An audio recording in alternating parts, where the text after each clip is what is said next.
Alright, as you can see, the car is packed. Everything from my barbecue, some tools, bits and pieces I've got to take to my dad's house. Alright, let's get in there. Let's not talk about that. Still not happy, but let's get on the move. The wifey's going to move the car now.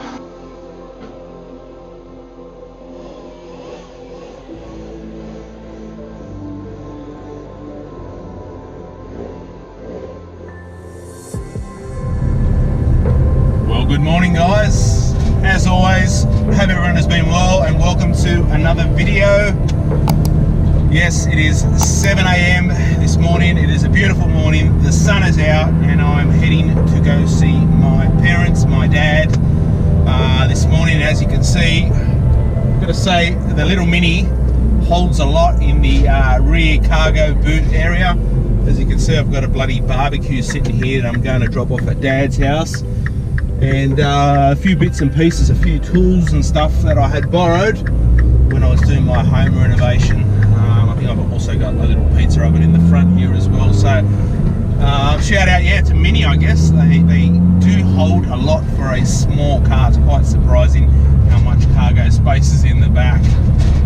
Excuse the noise, the pots and pans. Like I said, I'm just going to bring some stuff on down as well. And I thought this morning we're going to be doing a install on Corgi on the high pressure fuel pump. It's a bit of a tongue twister for me to get around.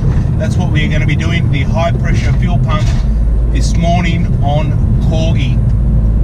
So we're going to get on down there. Like I said, it's roughly around 7 o'clock, and once we get down there we'll sort of start commencing to start pulling everything apart. But I'll see you guys when we are down there.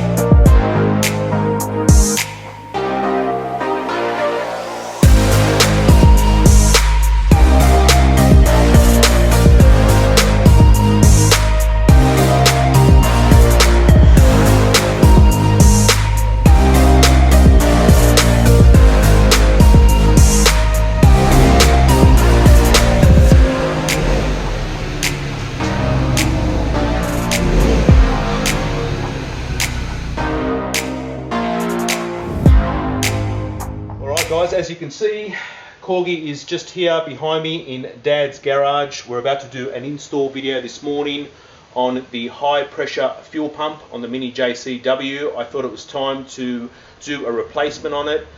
I've noticed in the time now of owning Corgi for the last year, especially on cold up starts, is where the Mini is starting to suffer. Where things such as the idle starts to get a little bit rough. It won't hold idle when on takeoff. Once the car is finally warmed up, I've got to say it is pretty fine.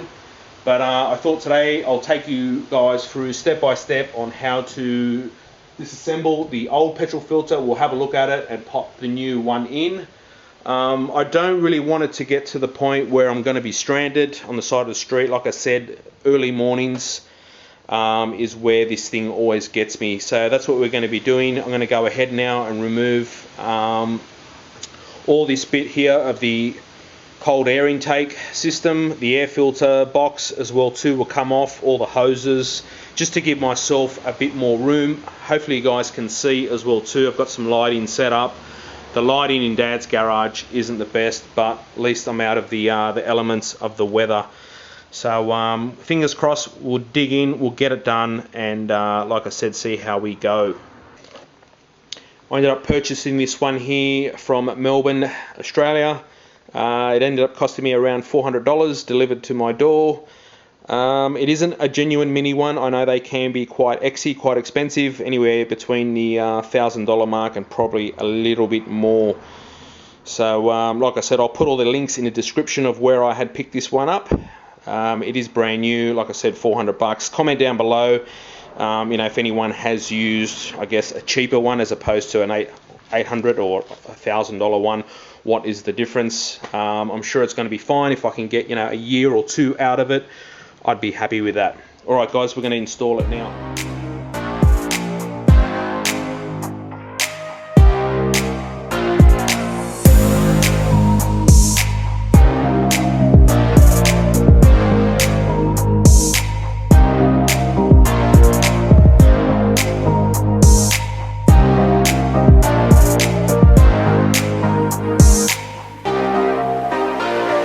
Guys, so bit of a update on how we're going. As you could see there from the time lapse, we started to remove all the airbox, and just to sort of make things easier by getting your hands in there to that.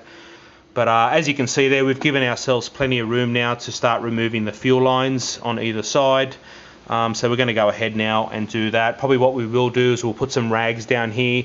The car now for the last probably 3 hours has been off, so hopefully there isn't much fuel in that fuel pump. Hopefully most of it's drained, but I'm sure we'll get probably a little bit of leakage down there.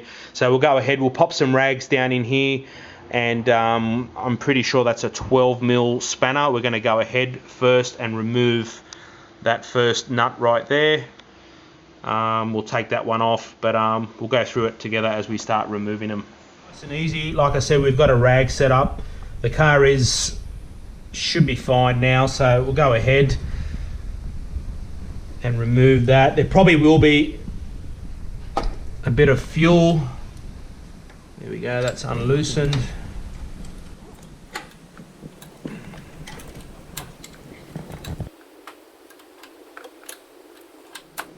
Alright guys, so there you have it. I was expecting a lot more fuel to pop out of that, but like I said, the car had been sitting around for a few hours now and it's depressurized. So that was that 12mm one. We have removed that one first. Now we're going to go ahead and remove the secondary one. Now this one here is a little bit more fiddly. I don't have the proper tool to sort of get in there. I know Mini does make one, but apparently in here are two little tabs that you're going to have to push down on and squeeze and pull back towards the car. So we'll see how we go with that. We might end up using some pinzers in there.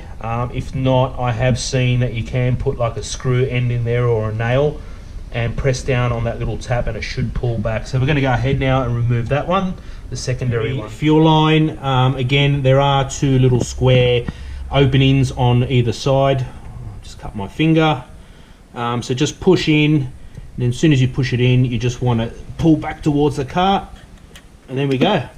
Bit of fuel popped out there. That should be fine. Okay, so they're both removed under here as well too. There is some of the wiring harness. There is another clip as well too that obviously does go into the high pressure fuel pump that we're going to have to disconnect. That does go back to the ignition, to the wiring harness to fire the car up. So we're going to go ahead now and remove that one. And then what we might do is we might actually block up this one here just in case a bit of fuel does come out. I can see some fuel in there. Alright, so we're going to go ahead and remove that wiring harness from the fuel pump. Again, there's got little clips on the side. We ended up using a screwdriver just in the top and sort of separate them apart. It's a bit fiddly. And there we go, it just pops off. Lovely. We'll just put it to the side. Again, don't forget to pop that back in. Now we're going to go ahead and remove, there should be 1, 2, 3 torque screws. I think they're T30s, I'll have a look. It shouldn't be too bad, might be a little bit sort of tight in here, but we'll go ahead and remove those, and that should be the best bit of the old one taken off, and then we'll pop the new one in. It's pretty loose. So we've gone for the ratchet just to make it a bit easier in here. Like I said, there's not a great deal of room. It's not too bad so far. I think the other one's going to be the tricky one. Now, I don't have a magnet on me, but I don't like this one. Yep. There's that one. Alright guys, so the third T30 that we're taking out, as you can see, is in a bit of a tricky spot. The socket with the ratchet does fit in there. It's just more when you sort of get close to taking it off that you don't lose it. Just be careful guys with this third one. Like I said, you don't want to lose it. You got it. I got it. Yep. So I'm just going to hold it in there. Yep, it won't fall. Alright guys, so before we go ahead and fit this high pressure fuel pump, we're just going to put a little bit of lubrication around that rubber gasket. I'm just going to use some Vaseline, as you can see. Just going to pretty much go right around that rubber gasket and just lubricate it. Just better to be safe than sorry. Last thing you want to do is put it on dry. So we'll pop the new one in. Again guys, you just want to make sure that those two teeth, if you can sort of see here, excuse this torch, so you just want them to line up. It's pretty straightforward. Should sort of just pop back in there.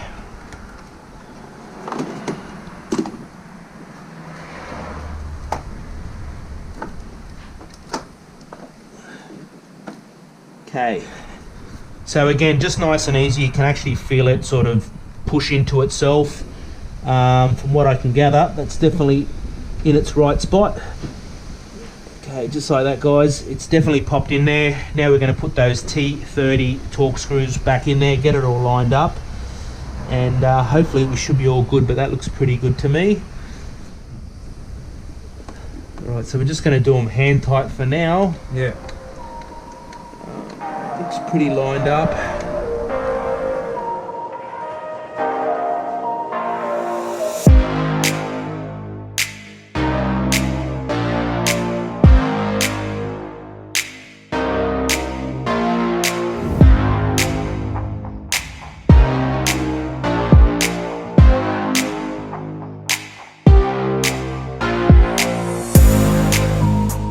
A little bit of trouble with those three. The last bolt down here was a bit fiddly to get in. We didn't want to lose it. That's all in now. They're all been tightened up. We're going to start putting this fuel line back on. We've already started to thread it up. Again, just keep in mind, what's the word, Dad? Nice and easy. You want to make sure it's lined up. You don't want to cross thread anything. We pop in this wire before we forget, Dad, too.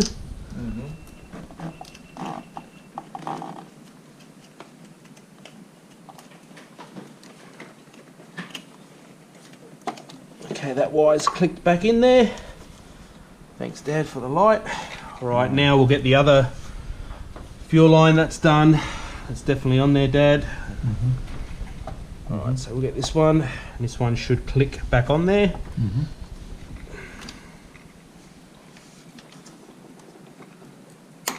There we go, you can hear that clicking sound. Alright guys, so it is all done. I didn't want to bore you too much with putting all that air intake back together, but as you can see here, everything back to the turbo has been done, to the airbox is all connected up, all your wiring harness. Obviously make sure everything go through, double check, triple check that everything is connected. Me and Dad have done that, and so far everything looks like it has been all put back together as normal.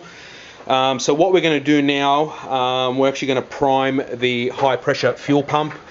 So we're going to go ahead and do that. I'll show you how to do that now, and hopefully, fingers crossed, it should be right. It should be all. See, I got the key for Corgi. Now what we're going to do, we are going to pressurize that fuel pump, the high pressure fuel pump. The last thing you want to do is just basically go ahead and switch the car on.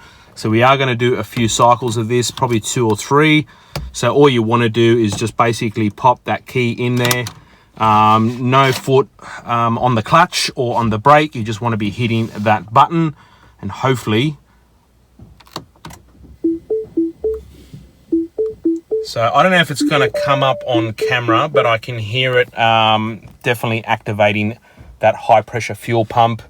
The last thing you want to do is just basically fire it up and run it dry. So we'll go ahead, we'll do it again. Same sort of scenario. Turn it off. And we'll go again, guys.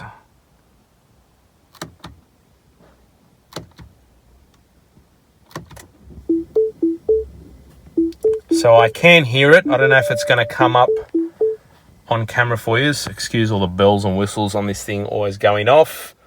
So that's number 2, and we'll do it again. Focus camera. That's off. And one more time.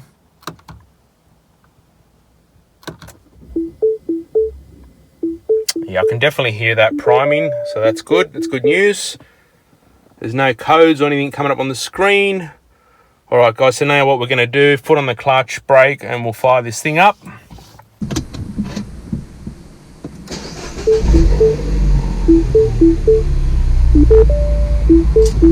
All right, guys, so we're going to take it around the block and just see how it goes, do a bit of a test drive. So far there's nothing on the dash. That noise is I've still got that right hand globe out the spotlight. Still haven't changed it. We'll take it around the block. I am thinking of probably dropping the oil as well too today. The oil's quite dirty. See how we go for time, but I wouldn't mind dropping the oil in it. I don't know when this storm's supposed to come, but we've got some black clouds. The sun's out, wants to do something.